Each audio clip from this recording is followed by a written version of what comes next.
Hello students, welcome to real concept. आज हम लोग स्टार्ट करने वाले हैं बायनोमियल थ्योरम का नेक्स्ट क्लास। तो आज के क्लास में हम लोग देखने वाले हैं जनरल टर्म के बारे में। किसके बारे में? जनरल टर्म के बारे में। इसका मतलब क्या होता है जानते हो स्टूडेंट्स? जैसे हम लोग एपी पढ़ा है आप लोगों ने, तो एपी और जीपी में जब हम लोग nth टर्म की बात कर रहे थे, वही तो जनरल टर्म का फार्मूला हुआ करता था। तो ऐसे ही इसी में भी है, ठीक है। तो इसमें देखते हैं इसका मतलब क्या है। इसका मतलब ये है कि to find the any term in expansion. इसका मतलब समझ रहे हो? जनरल टर्म का मतलब ये होता है कि हम लोग किसी भी टर्म को एक्सपेंशन में ढूंढ सकते हैं, ठीक। तो चलिए देखते हैं इसका मतलब क्या है एग्जैक्टली। मान लो x प्लस वाई का होल पावर n, ये आपका एक्सप्रेशन है, ठीक। अगर इसका एक्सपेंशन करेंगे तो कैसे होगा? nc0 x की power n minus zero into Y की पावर 0 प्लस nc1 x की power n minus one into Y की पावर 1, ठीक, प्लस nc2 इंटू एक्स की power n minus two into Y की पावर 2, ncn एक्स की power n minus n is equal to 0, ठीक, into Y की power n। Students, आप लोगों ने एक चीज़ नोटिस की यहाँ पे कि सर हम लोग जब nc0 यानी पहले टर्म पे थे, यानी कि ये हमारा क्या था? ये हमारा फर्स्ट टर्म था, बिल्कुल। ये हमारा क्या है? ये हमारा सेकेंड टर्म है, और ये वाला तीसरा टर्म है, ठीक। इसमें आप लोगों ने नोटिस किया था कि सर जब हम लोग फर्स्ट टर्म की बात कर रहे थे, वहाँ पर हम लोगों ने nc0 लिखा था और यहाँ n माइनस जीरो लिखा था और y की पावर 0 लिखा था, यानी कि हमने 3 जगह 0 लिखे थे। सेकेंड टर्म की बात करें, सेकेंड में हमने 1 लिखा था, यानी कि यहाँ सेकेंड टर्म है और यहाँ 1 है, यहाँ 1 है, यहाँ 0 है, यहाँ 3 है, यहाँ 2 है। इसका मतलब है कि हम लोग जब किसी चीज़ का एक्सपेंशन लिखते हैं, ठीक है, तो उसमें क्या है, हम लोग एक टर्म एक्स्ट्रा चल रहे होते हैं। यानी कि हम लोग अगर किसी थर्ड टर्म की बात कर रहे होते हैं तो उसमें आपका पावर 2 आ जाएगा, ठीक। तो वैसे ही अगर हम r+1 की बात करें, r+1 यानी कि कोई ऐसा टर्म जो कि r+1 को हम लोग डिनोट करते हैं। अगर मान लो जैसे कि फॉर एग्जांपल अगर r का वैल्यू हम लोग 5 ले लें, ठीक, तो +1 इक्वल टू यानी 6 टर्म की बात कर रहे हैं। अगर हम 6 ले लें तो यानी 7 की बात कर रहे हैं, ठीक, 7 की बात कर रहे हैं। बिल्कुल उसी टाइप से अगर हम नेक्स्ट टर्म की बात करें, यानी कि r+1 की बात करें, तो वहाँ पर क्या होगा? वहाँ पर हम इसको ऐसे लिख सकते हैं, NCR, बिल्कुल, क्योंकि एक टर्म पीछे जा रहे हैं, ठीक है, इंटू एक्स की पावर n माइनस आर। क्यों होगा? नहीं, बिल्कुल होगा, क्योंकि हम लोग एक टर्म पीछे चल रहे हैं। मतलब यहाँ पर फर्स्ट टर्म है, यहाँ 0 है, यहाँ सेकेंड टर्म, यहाँ 1, यहाँ 1। अगर हम y की पावर की बात करें तो क्या होगा? यहाँ पावर r हो जाएगा, बिल्कुल, क्योंकि अगर सेकेंड टर्म बात कर रहे हैं तो ले r+1, यहाँ पर r आ जाएगा, ठीक। तो ये हो गया आपका जनरल टर्म का फार्मूला। यानी कि अगर हम r+1 की 1th टर्म की बात करें, यानी कि nth टर्म की बात करें, तो क्या होगा? ये वाला फार्मूला आपके लिए आएगा, ठीक। इस फार्मूले को रट लो, चाहे जो कर लो, चाहे समझ लो, चाहे जैसे करो, लेकिन इसको याद करना है क्योंकि ये स्टार पॉइंट है, ठीक। क्योंकि ये क्वेश्चंस में बहुत पूछे जाते हैं। हालांकि अगर बेसिकली 5 नंबर के क्वेश्चंस हो तो ऐसे क्वेश्चंस आना पॉसिबल है, ठीक है। तो आ जाओ फिर बात करते हैं नेक्स्ट, ठीक। एक क्वेश्चन लेके देखते हैं एग्जाम्पल के बेसिस पे।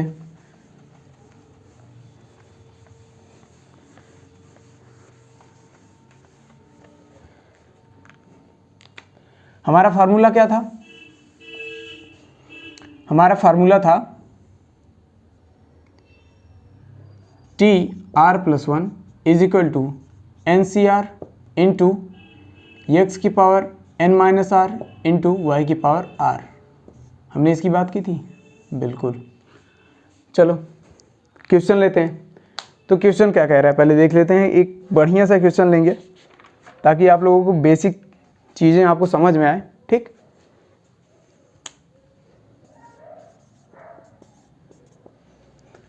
कह रहा है कि फाइंड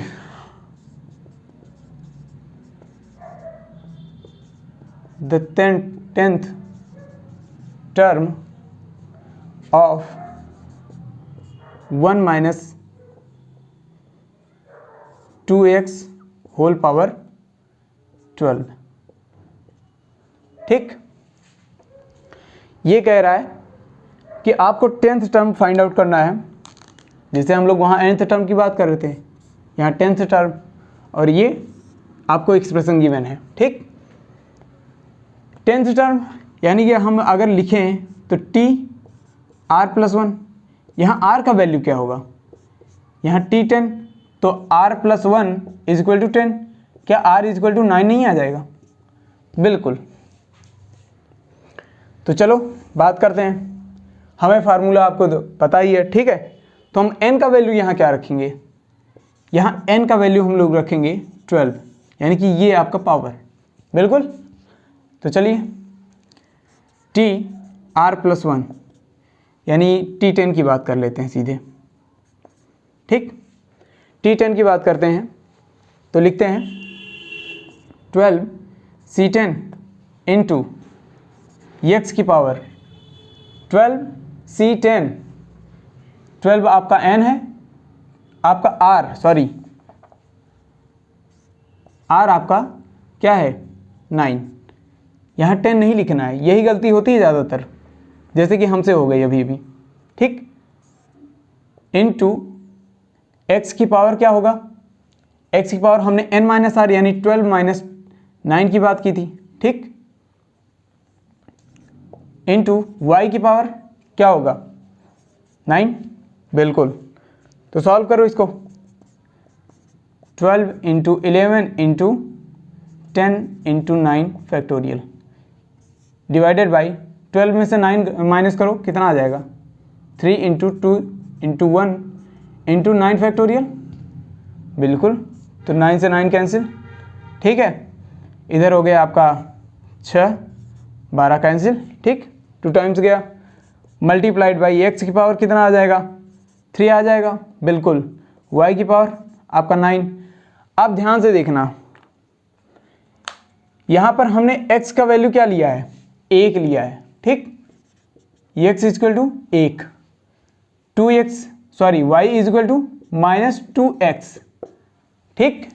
ध्यान से देखना, हमने वहाँ पर x प्लस वाई का एक्सप्रेशन लिया था, इसीलिए हम लोग यहाँ पर y का वैल्यू माइनस 2x लेंगे, ठीक।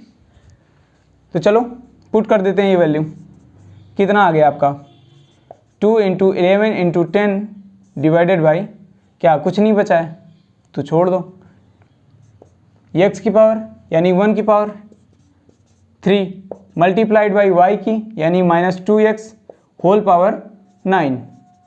चलो सॉल्व करो, यहाँ कितना आ जाएगा 2 से 20 आ गया ये, बिल्कुल। मल्टीप्लाइड बाई 1 का पावर 3 यानी multiplied by 1 multiplied by minus 2 की पावर 9। मैंने बताया था अगर किसी माइनस वाले टर्म के ऊपर अगर ऑड आ जाए तो क्या आ जाएगा वैल्यू आपका माइनस में आएगा, बिल्कुल। तो यहाँ पर माइनस आ गया, ठीक। और यहाँ माइनस आ गया, 2 के पावर 9 अगर सॉल्व करोगे तो कितना आएगा 512 आएगा, बिल्कुल। एक्स की पावर कितना आएगा 9 आएगा, ठीक। तो सॉल्व कर लो, कितना आ जाएगा ये, अगर इसको सॉल्व करोगे तो ये टोटल आ जाएगा आपका माइनस 112640 एक्स की पावर 9। ये आपका आंसर हो गया, ठीक। एक बार कैलकुलेट कर लेना, देख लेना क्या इतना ही आ रहा है, बिल्कुल। तो ऐसे ही क्वेश्चन सॉल्व होगा स्टूडेंट्स। यहाँ सिली मिस्टेक्स होते हैं हम लोगों से कि यहाँ पर r की जगह पे हम लोग 10 रख देते हैं, बिल्कुल नहीं, यहाँ 9 रखना है, क्योंकि हम लोग यहाँ क्या देखें अभी r का वैल्यू 9 रखे हैं, बिल्कुल। तो चलिए नेक्स्ट क्वेश्चन पे बात करते हैं।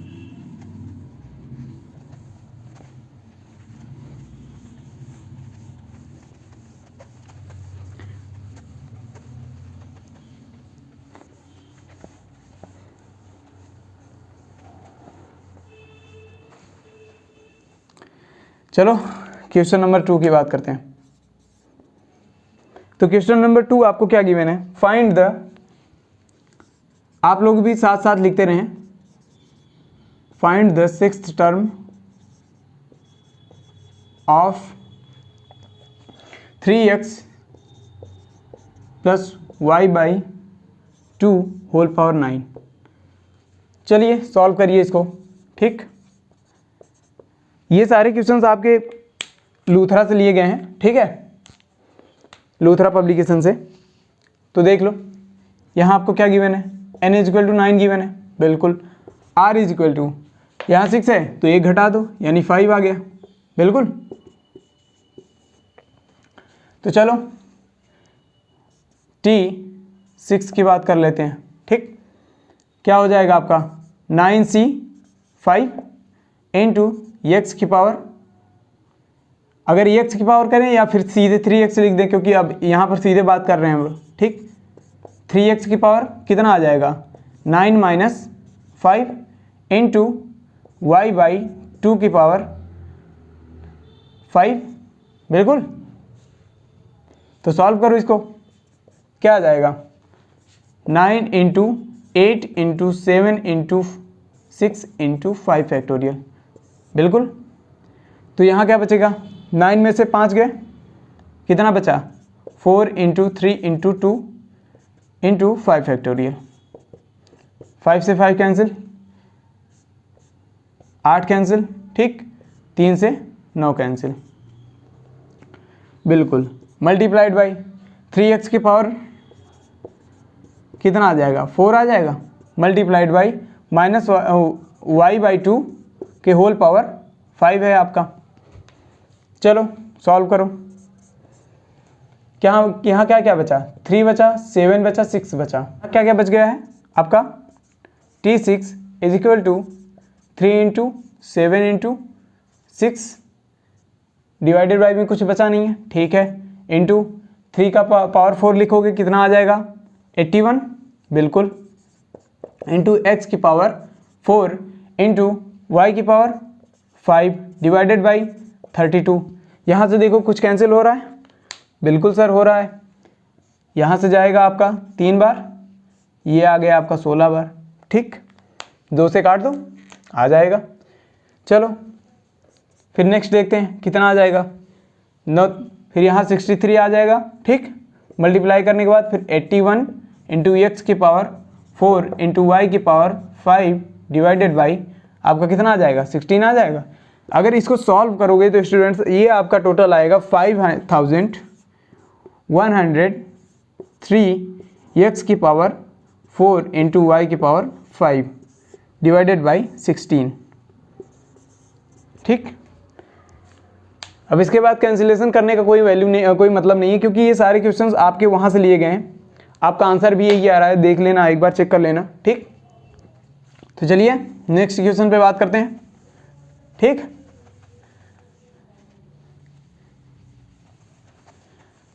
ऐसे ऐसे धीरे धीरे आप सारे क्वेश्चंस अगर सॉल्व करते रहोगे तो आपको समझ में आएगा और आपकी एक प्रैक्टिस बनेगी, ठीक है।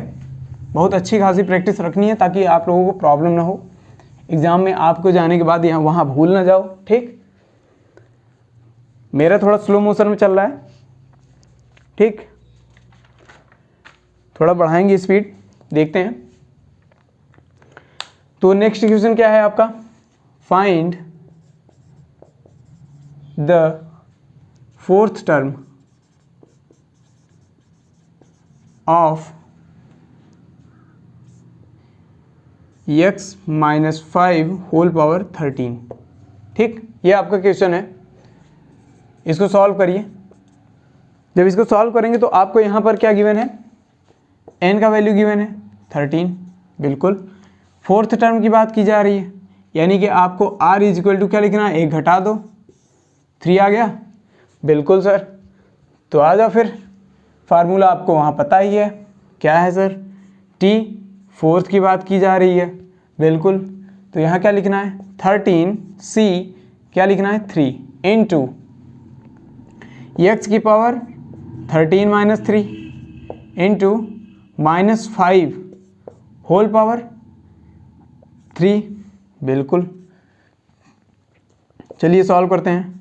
13 इंटू 12 इंटू 11 इंटू, इसमें से जब माइनस करोगे 10 बचेगा, तो 10 फैक्टोरियल।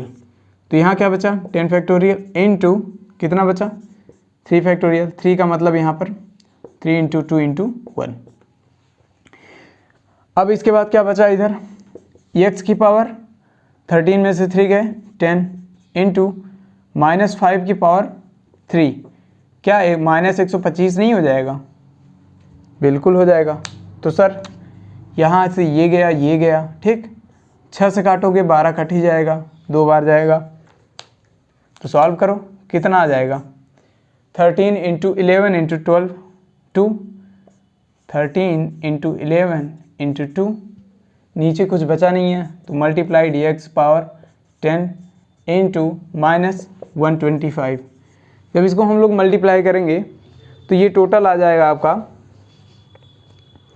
कितना आएगा, सॉल्व करो, ये टोटल आ जाएगा -35750 एक्स की पावर 10। बस यही करना था। इतने छोटे छोटे क्वेश्चंस हैं स्टूडेंट्स, आप लोग बड़े आसानी से सॉल्व कर लोगे।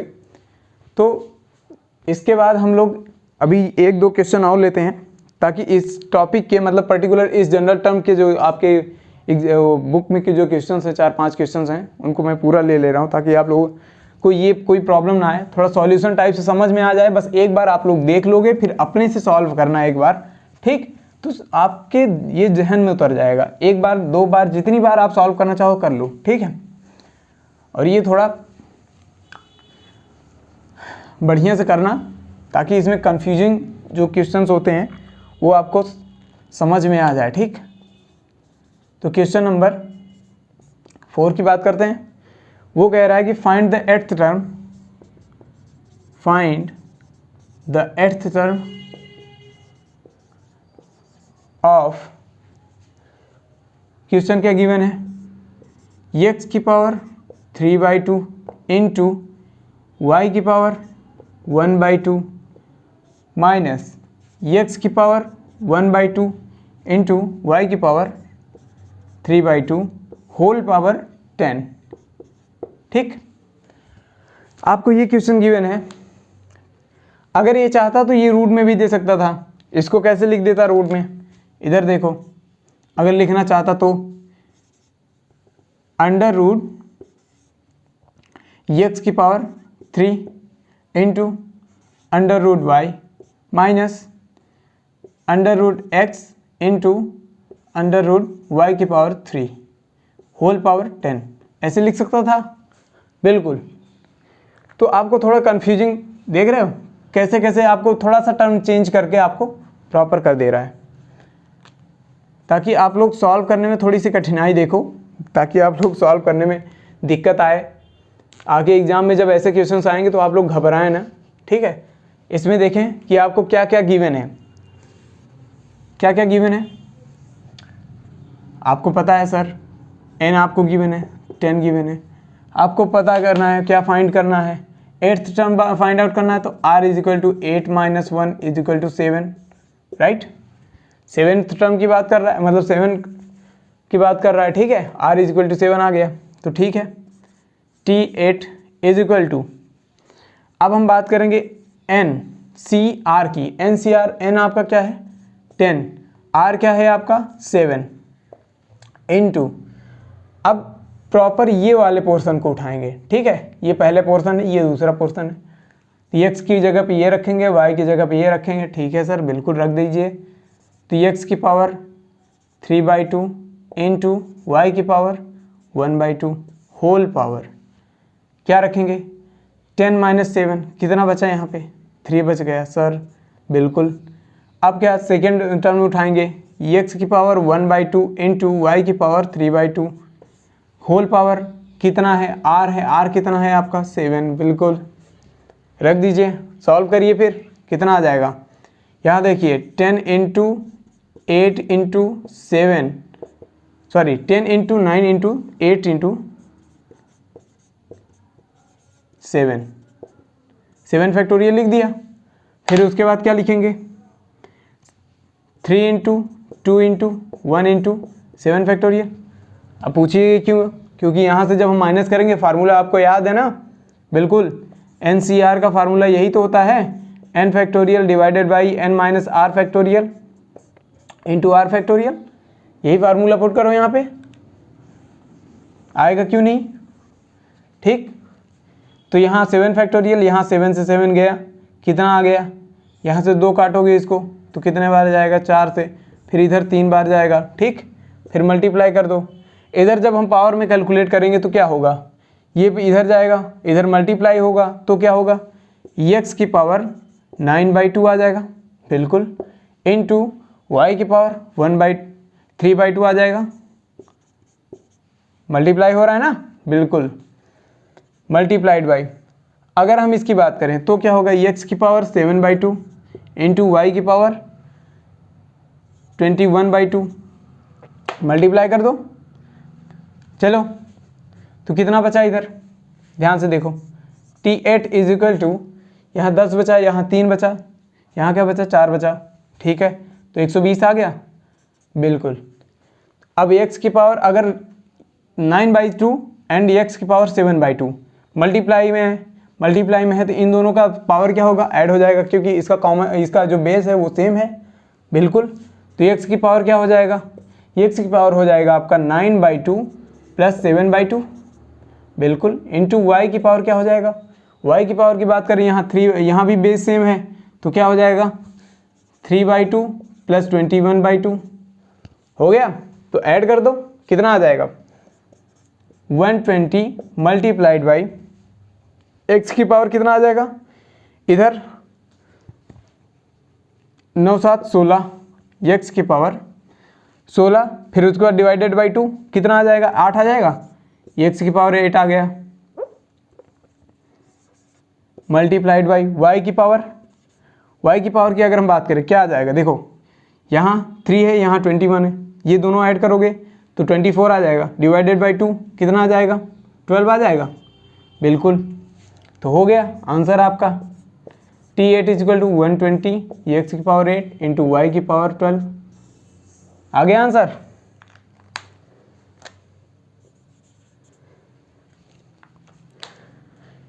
तो ऐसे क्वेश्चन देखने के बाद घबराए ना स्टूडेंट्स, बहुत ही आसानी तरीके से हो जाएगा, बस आपको एकदम ध्यान लगा के देखना है कि आपको क्या क्या निकालना है, n पता करना है, r पता करना है, फिर उसके बाद तो आपको सीधे वैल्यू पुट करनी है, फार्मूला आपको वहाँ गिवन ही है, ठीक। तो देख लो, चलो तो इस क्लास का आज हम एक लास्ट क्लास लेते हैं जो कि आपका 5वां क्वेश्चन है, ठीक है। फिर उसके बाद हम लोग आगे बढ़ते हैं, फिर नेक्स्ट क्लास में देखेंगे इसके बाद क्या होने वाला है। तो चलिए, find the 6th term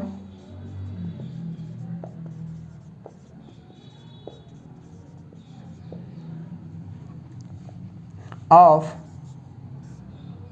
4x divided by 5 minus 5 divided by 4x whole power 10, ठीक। तो डियर स्टूडेंट्स, अब इसको सॉल्व करने के लिए क्या करना होगा, आपको n पता है, r पता है, कैसे sir, n is equal to 10 आपको गिवन ही है, ठीक है। और r के बारे में देखें तो इसमें से एक माइनस कर दो, r is equal to 6 minus 1 is equal to 5, बिल्कुल। तो ठीक है सर, t6 की बात करेंगे हम लोग, यानी r+1, यानी कि t5+1 की बात करेंगे, बिल्कुल। जब t5+1 की बात करेंगे तो सर n के बारे में हमें पता है कितना है 10, c 5 लिख दो इंटू ये 4x divided by 5 whole power कितना हो जाएगा 5 minus 5 into 5 is equal to 5 into minus 5 divided by 4x whole power कितना आ जाएगा, 5 आ जाएगा। बिल्कुल, क्योंकि r भी 5 है और n में से अगर n में से r को माइनस करोगे तो क्या आ जाएगा, 5 ही आएगा। बिल्कुल, तो सॉल्व करिए। Sir 10 into 9 into 8 into 7 into 6 into 5 factorial divided by 5 into, यहाँ अगर 10 में से माइनस करो, 10 में से 5 माइनस करोगे तो 5 फैक्टोरियल आएगा। बिल्कुल, तो 5 into 4 into 3 into 2 into 1 into 4 की पावर 5x, यानी कि अगर इसको पावर 4 करोगे यानी 4x डिवाइडेड बाई 5 का power 5 into minus 5 divided by 4x का होल पावर 5। यहाँ से तुम्हें एक चीज़ ध्यान देना चाहिए कि 5 से 5 कट रहा है, बिल्कुल फैक्टोरियल में जा रहा है। अगर 5 और 2 का मल्टीप्लाई करोगे तो 10 गया। बिल्कुल सर, क्या हम 4 से 8 को नहीं काट सकते, बिल्कुल काट सकते हैं, 2 बार जाएगा। 3 से 9 को नहीं काट सकते, बिल्कुल 3 बार जाएगा। तो यहाँ ऊपर क्या क्या बचा, ध्यान से देखो, 3 बचा, 2 बचा, 7 बचा, 6 बचा। तो T6 is equal to 3 into 2 into 7 into 6 हो गया, फिर मल्टीप्लाइड बाई, अब देखो 4x 5 बार लिखना है, ठीक है, 4 की पावर 5 इंटू एक्स की पावर 5 डिवाइडेड बाई 5 की पावर 5, बिल्कुल, फिर मल्टीप्लाइड बाई -5 की पावर 5 इंटू एक्स की power 5, sorry is divided by 4 की पावर 5 इंटू एक्स की पावर 5। ये सारे वैल्यूज़ को कट नहीं रहे हैं, ध्यान से देखो, एक्स की पावर 5 एक्स की पावर 5 से गया, इधर ये गया, फिर इधर ये गया, यहाँ -1 बचा। जब यहाँ मल्टीप्लाई करोगे तो टोटल क्या आ जाएगा आपका, मल्टीप्लाई करो 36 इंटू 7 इंटू -1, जब इसका टोटल मल्टीप्लाई करोगे तो वो आ जाएगा T6 इज इक्वल टू आपका आ जाएगा -252, यानी कि 252 हो गया। इसको ध्यान से देखो स्टूडेंट्स, कोई प्रॉब्लम हो आपको मैंने नंबर दिया ही है, ठीक है। और एक बार देख लेना पहले अच्छे से, पहले इसको प्रॉपर, आप जब क्वेश्चन सॉल्व करते हो तो उस टाइम पे क्या करना है, सबसे पहले आपको क्या करना है कि जब कोई टॉपिक उठाओ उस टॉपिक का पहले फार्मूला लिख लो। क्या लिखना है आपको, फार्मूला लिखना है, ठीक। ये पढ़ने का सबसे बेस्ट तरीका है, मैं वही बता रहा हूँ। पहले क्या लिखना है, फार्मूला लिखना है, उसको एक बार अच्छे से समझ लेना है कि इसमें एग्जैक्टली क्या क्या है, ठीक है। और इसमें अगर इतने टर्म्स दिए हैं तो इसका मतलब है कि कौन सा टर्म आपको फाइंड आउट करना हो सकता है, यानी कोई 2 टर्म दे दिया, तीसरा टर्म फाइंड आउट करना है, ठीक है। जैसे कि यहाँ n और r के बारे में दिया होता है, फिर उसके बाद आपको एक्सपेंड करके फिर सारे वैल्यूज या T6 की पावर यानी 6 टर्म या 7th टर्म यानी nth टर्म के बारे में फाइंड आउट करना है। तो उसी टाइप से फार्मूला लिख लो। उसके बाद जैसे जैसे क्वेश्चन सॉल्व कर रहे हो, सॉल्व करते करते साइड में उसके सारे फार्मूले लिखते चले जाना जो जो अप्लीकेबल है वहाँ पे, ठीक है। तो इसी तरीके से सॉल्व करो, बाकी नेक्स्ट क्लास में मिलते हैं। Thank you very much.